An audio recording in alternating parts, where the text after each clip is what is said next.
122வது பிறந்த நாளில் மாண்புமிகு முதலமைச்சர்கள் கன்னியாகுமரி மாவட்டத்தில் இருந்து நாங்கள் ஒரு கோரிக்கை வைக்கிறோம். காலகாலமாக மாத்தூர் தொட்டிப்பாளையம் இருந்தது. அந்த மாத்தூர் தொட்டிப்பாளையத்திற்கு பெருந்தலைவர் காமராஜருடைய பெயரை நீங்கள் சூட்ட வேண்டும் என்று இந்த கூட்டத்தின் வாயிலாக வேண்டுகோளை வைக்கிறோம். அது மட்டுமல்ல, அந்த பாலத்திலே ஆண் உயர சிலை, பிரம்மாண்டமான சிலையை பெருந்தலைவர் காமராஜருக்கு வைக்க வேண்டும்.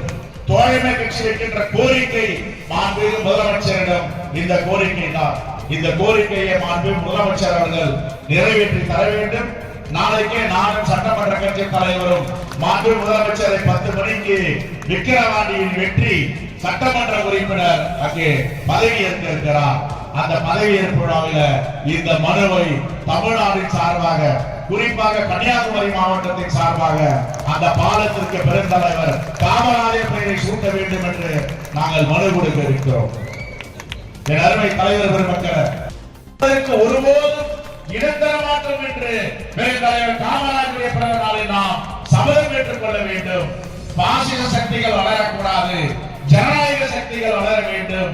ஜனநாயக சக்திகள் என்றால் அது இந்தியா கூட்டணியுடைய சக்திகள். காங்கிரஸ் பேர் இயக்கம்.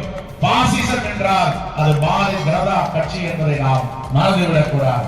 ஆகவே மீண்டும் ஒரு முறை கன்னியாகுமரி மாவட்ட மக்களுக்கும் நம்முடைய நிர்வாகிகளுக்கும் என்னுடைய மனமார்ந்த நன்றியும் வாழ்க்கையும் தெரிவித்து பெருந்தலைவர் காமராஜர் புகழ் ஓங்குக.